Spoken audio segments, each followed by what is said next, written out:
Los concursos públicos siempre generan una expectativa en toda la comunidad jurídica.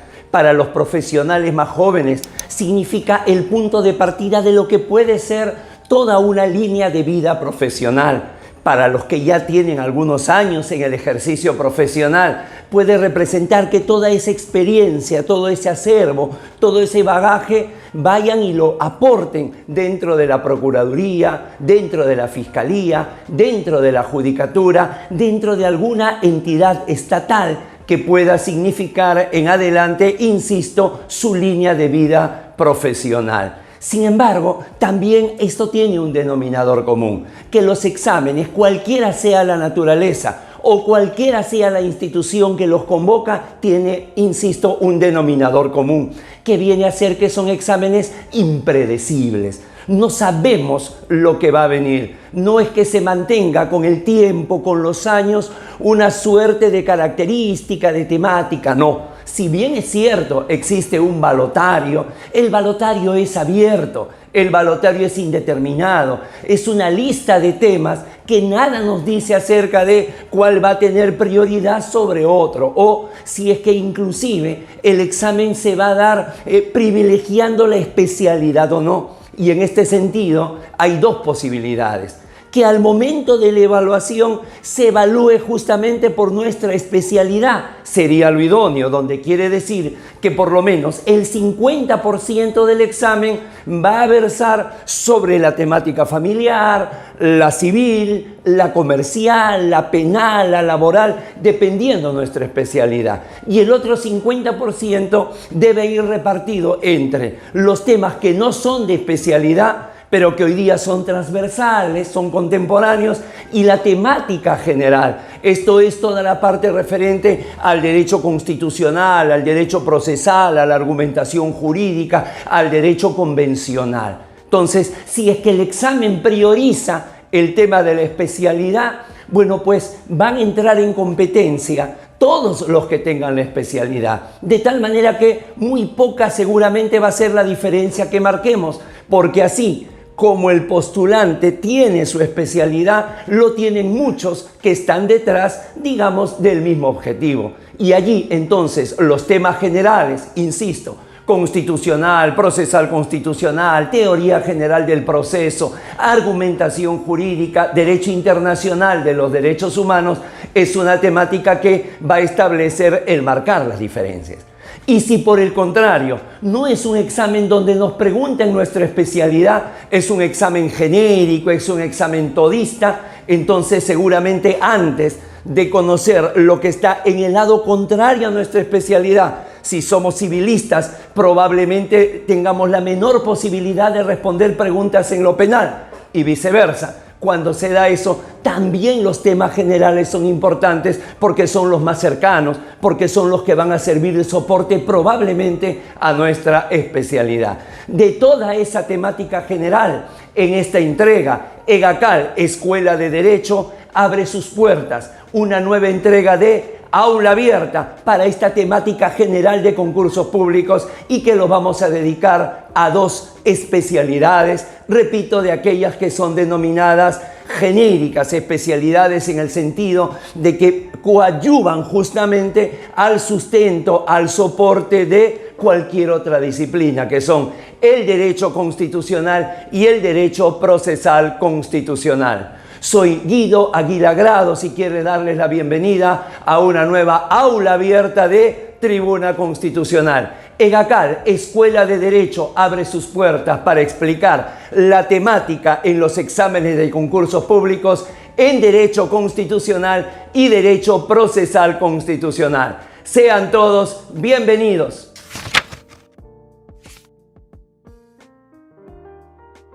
Efectivamente, estas dos temáticas son ineludibles. Comencemos entonces por la parte del ámbito de derecho constitucional. El derecho constitucional tiene que ser materia de evaluación en cualquier tipo de concurso público. No solamente vivimos tiempos de constitucionalización del derecho, sino que definitivamente todo pasa por un control constitucional. Entonces, de todo el balotario del ámbito de derecho constitucional, nos parece que hay tres temas que son excluyentes, que definitivamente nos pueden preguntar de todo, pero si habría alguna prioridad, si habría que privilegiar algo sobre todo, si es que no tenemos la posibilidad por factores de tiempo, por factores de obligaciones personales, familiares, profesionales, muchas veces no tenemos la posibilidad de desarrollar todo el balotario. Nos parece que hay 3 temas que deben tener una prioridad en nuestra preparación, en nuestro conocimiento, muchas veces inclusive más allá de lo que viene a ser la posibilidad que nos pregunten en los concursos públicos, debe formar parte justamente de nuestra formación profesional dentro del derecho constitucional. 1, el tema de la interpretación constitucional. 2, el tema del control de constitucionalidad. Y número 3, el tema de las modificaciones constitucionales. Empezaremos a desarrollar cada uno de ellos. Cuando se trata del tema de la interpretación constitucional, recordemos que en un Estado constitucional de derecho, la norma que se convierte en el centro, en el eje de todo el ordenamiento jurídico es la norma constitucional. Y esta Constitución justamente tiene características muy particulares. Es una Constitución genérica, con muchos conceptos jurídicos indeterminados, una Constitución imprecisa, una Constitución que delega en el legislador y en el supremo intérprete de la Constitución el que puedan integrar muchas veces sus normas, de tal manera que la interpretación constitucional, esto es, una interpretación conforme a la Constitución, es lo que se debe de conocer. Y en este sentido hay principios de interpretación constitucional que deben ser de un conocimiento obligatorio. En primer lugar, los principios generales de interpretación constitucional, que son 3. El primero, el verbo rector, al decir de los penalistas, el principio pro homine. Toda la Constitución, tanto la parte dogmática como la parte orgánica, está conformada, subyace, ¿no?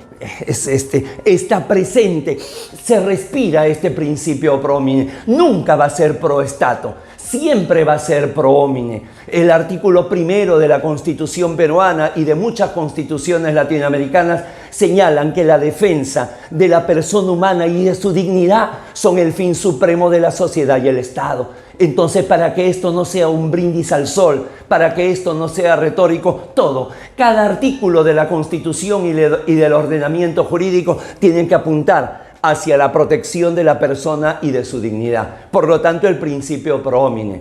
Y luego, como 2 alfiles, como 2 edecanes, que también tienen una enorme importancia y una enorme relevancia, el principio de razonabilidad y el principio de proporcionalidad.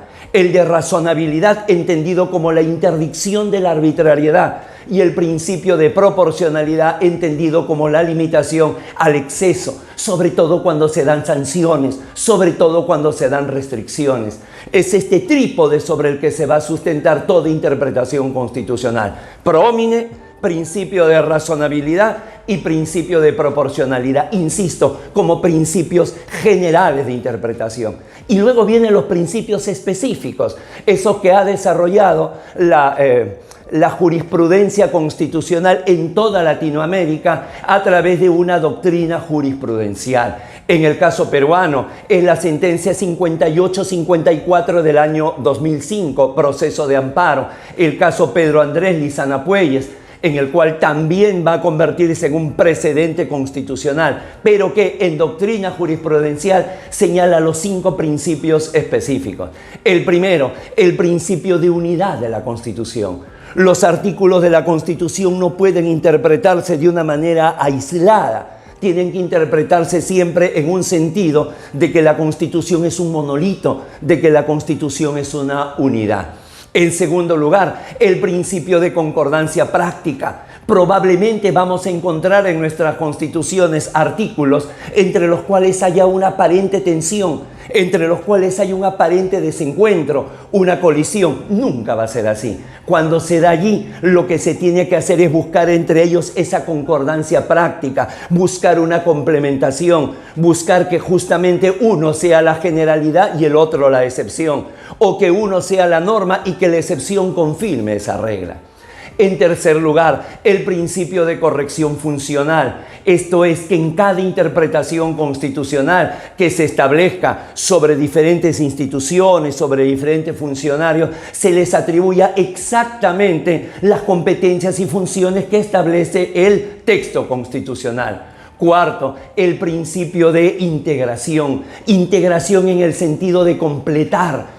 Y estamos señalando que la Constitución es una norma incompleta, no por patología, no por defecto, sino por naturaleza. Entonces, al momento de interpretar hay que buscar completar, hay que buscar justamente a ese esqueleto valorativo que es la Constitución, llenarla de músculos, pero esa musculatura que sea adecuada al principio del ADN constitucional, siempre prómine. Y por último, el principio de fuerza normativa. Entender que la Constitución no es más una declaración, sino que la Constitución es una norma jurídica que es vinculante en su totalidad, desde el preámbulo hasta la última disposición final y transitoria. La interpretación constitucional es un tema ineludible.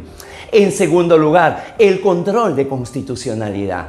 Es decir, si estamos señalando, si estamos diciendo que la norma sobre la que gira todo es la norma constitucional, entonces la Constitución está sobrevolando como si fuera un dron y al mismo tiempo está escaneando todo el ordenamiento jurídico. Al escanear todo debe marcar verde. Cuando marca una alerta roja es la posibilidad de que haya una norma que sea inconstitucional. Entonces ese control se hace un control múltiple, no solamente con los controles originarios, esto es, el control difuso a cargo de todos los jueces del país y el control concentrado a cargo del Tribunal Constitucional. No, también hay el control híbrido, el que realiza la Corte Suprema, que claro, advierte la inconstitucionalidad como si fuera un control difuso. Pero ahora estamos hablando de que la Corte Suprema es uno de los órganos de cierre de la justicia nacional. Entonces resuelve como un control concentrado, de tal manera que es difuso en el origen, concentrado en la resolución. Es lo que conocemos bajo el nombre del control híbrido. Y por último, esto que no existe en todos los países, pero sí en algunos, entre ellos el Perú, es lo que llamamos el control de constitucionalidad directo. Esto es el amparo contra normas legales. Que una persona pueda establecer que hay una norma legal que le vulnera de manera directa e inmediata un derecho fundamental. Entonces, el control de constitucionalidad es otro tema ineludible. Y por último, el tercero, estamos señalando que la Constitución es una Constitución viva. Es una Constitución que permanentemente tiene un renacer, tiene un ayornamiento, tiene un cambio de piel. Entonces, para eso están las modificaciones constitucionales. Si bien es cierto, en el texto constitucional peruano solamente se menciona la reforma, en realidad, en la práctica, hay tres maneras de modificar la Constitución. La primera, la enmienda constitucional. La enmienda constitucional es la modificación en la Constitución, pero una modificación mínima, a veces imperceptible. El cambiar el número de congresistas de 120 a 130 se considera una auténtica enmienda, distinta de la reforma. La reforma también es una modificación a la Constitución, pero es una modificación fuerte, es una modificación severa, es una modificación notoria. Por ejemplo, el reformar, el que los congresistas que tenían reelección inmediata e indeterminada ya no tengan reelección inmediata. Entonces eso significa un giro de 180 grados. A ello es que se denomina reforma. Si bien es cierto, los textos constitucionales hablan fundamentalmente de reforma, si tienen la reforma se da por entendido que ya contienen a la enmienda. El que puede lo más, puede lo menos. Sobre esto, por ejemplo, la Constitución norteamericana habla de enmienda y en el estricto sentido del término. En cambio, la Constitución de la República Federativa de Brasil llama emenda constitucional. Sin embargo, el desarrollo es auténticamente de una reforma. Ya la enmienda y a la reforma que es desarrollada por el Congreso se va a sumar la mutación constitucional, donde ya la modificación constitucional ya no está en el texto permanece intacto. Lo que está en la modificación es en la manera de entenderlo, en la interpretación, y es lo que hace el Tribunal Constitucional vía su jurisprudencia. Tres temas ineludibles interpretación constitucional, control constitucional y modificaciones constitucionales. Aquí, en su canal Tribuna Constitucional, cada una de estas temáticas está desarrollada de manera amplísima. Los links los vamos a dejar en la descripción. Pero además de ello, quiero que se entienda una cosa. No quiere decir que no vayan a preguntar o que no sea materia otra temática. Intentaré explicarme. Cuando nosotros postulábamos a la universidad, había el temario de literatura. Y entonces las universidades establecían literatura peruana, generalmente desde los primeros esbozos de la literatura hasta la literatura contemporánea, la literatura española, la literatura latinoamericana y la literatura universal. El que podía, entonces estudiaba todo e iba muy bien preparado. Pero el que no alcanzaba a estudiar, probablemente habría que hacer una prioridad. Y un examen en condiciones normales me puede preguntar de Fedor Dostoyevsky, me puede preguntar de León Tolstoy en la literatura universal, pero primero me habrían tenido que preguntar de la Ilíada, de la Odisea, de la Divina Comedia, de Los Miserables. Si se trata de literatura peruana, probablemente pueda venir una pregunta de Alfredo Bryce Echenique, pero antes que me pregunten de Bryce, han tenido que preguntarme de Palma, han tenido que preguntarme de Vallejo, de Guren, de Valdelomar, de José Santos Chocano. Ese es el sentido. Alguien me dirá, Guido, pero me pueden preguntar de Bryce Echenique sin preguntarme los demás. Sí, pero ya no estaríamos ante un examen, repito, en condiciones regulares, en condiciones normales, que es la intención de esta entrega. Y el otro, ya para terminar, el derecho procesal constitucional. Sin embargo, el procesal constitucional, como lo hemos reiterado en diversas entregas en Tribuna Constitucional, tiene una característica muy particular. A diferencia de los otros procesos, del civil, del penal, del laboral, del comercial, del familiar, de violencia familiar, no nace de una ley, nace de la propia Constitución. Por eso el mexicano Fixamudio hablaba de derecho constitucional procesal. Entonces, no es que sea el derecho constitucional esté separado por un tabique, por una muralla gruesa como las del Coricancha, del derecho procesal constitucional. No es así. Va a encontrar probablemente un denominador común. Y ese denominador común, ese enlace entre el derecho constitucional y el derecho procesal constitucional, sin lugar a dudas, son los derechos fundamentales. Los derechos fundamentales que están en la Constitución y que son protegidos por los procesos constitucionales. Tenemos que conocer cuál viene a ser la teoría absoluta y cuál viene a ser la teoría relativa de los derechos fundamentales. Tenemos que saber que aquí en el Perú, como en Latinoamérica y casi como en todo el mundo, se ha abrazado la teoría absoluta de los derechos fundamentales. Aquella que hay un contenido esencial y hay un contenido no esencial y hasta un contenido adicional. Debemos saber cuál es la diferencia entre los derechos fundamentales explícitos, los que aparecen con nombre propio en la Constitución, en el Código Procesal Constitucional, de los derechos fundamentales implícitos, que vienen a ser aquellos que no aparecen con un nombre propio, pero que se producen de dos formas. O están contenidos dentro de un derecho explícito, como el plazo razonable dentro del debido proceso, como la ejecución de resoluciones dentro de la tutela jurisdiccional efectiva, o es un derecho que se deriva, es un derecho que se descuelga, es un derecho que está unido por un cordón umbilical, es un derecho hijo, como el derecho a la objeción de conciencia que nace de la libertad de conciencia. Entonces, los derechos explícitos, implícitos, y debemos estar atentos a los derechos fundamentales nuevos.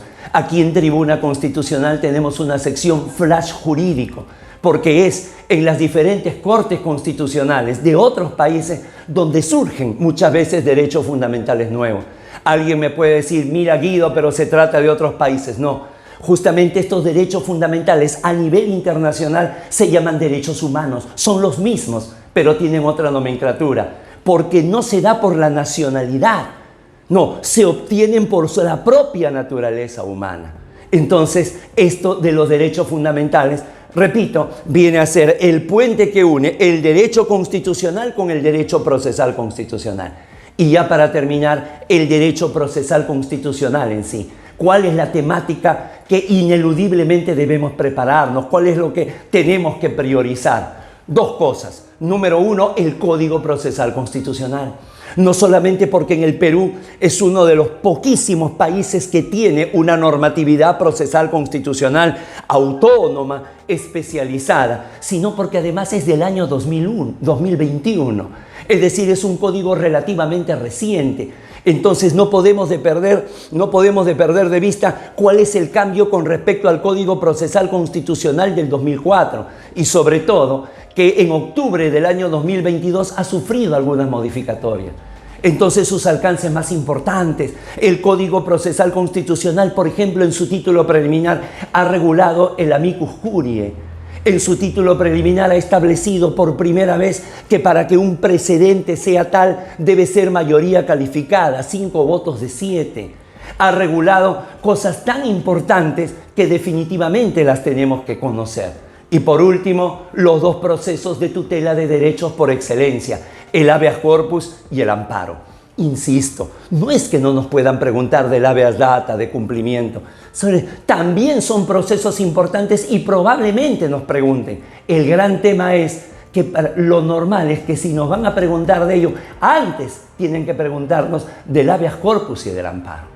En el caso del habeas corpus, por ejemplo, lo que se ha regulado en el Código Procesal Constitucional, que protege el derecho a la verdad, un derecho que era un derecho fundamental nuevo, hoy día es explícito. O que el habeas corpus protege las relaciones familiares, o que está prohibido el rechazo liminar para los procesos de tutela de derechos. Y en el caso del amparo, este amparo que siempre se demandaba al juez constitucional, hoy, cuando es el caso de amparo contra resoluciones judiciales, va a la Sala Superior. La apelación la conoce la Corte Suprema y solo si hay denegatoria va a llegar al Tribunal Constitucional. Entonces estamos hablando de aquellos procesos más recurridos, de aquellos procesos que normalmente el Estado en mayor medida y los particulares en minoría lesionan derechos fundamentales. Insisto, toda la temática es importante. Alguien me dirá, Guido, y un proceso de inconstitucionalidad seguro que pueden preguntar. El tema es que si postulamos para procuradores, para jueces, para fiscales, normalmente no vemos procesos de inconstitucionalidad o no ven procesos de inconstitucionalidad quienes se desarrollan. Probablemente se pueda conocer vía el control concentrado, pero estamos hablando acá de darle una prioridad, estamos hablando acá de darle una mayor relevancia antes de ver otra temática. El cuadro resumen de la sesión de hoy. Temas de derecho constitucional y procesal constitucional para concursos públicos quedaría así. Esta ha sido una nueva entrega de Aula Abierta de Tribuna Constitucional. Ya sabe, todo esto lo vemos en EGACAL, Escuela de Derecho, que en estas entregas abre sus puertas. Suscríbase al canal y por favor difúndalo, que vaya creciendo esta comunidad académica. Han sido muy amables por su atención. Muchísimas gracias. Un fuerte abrazo.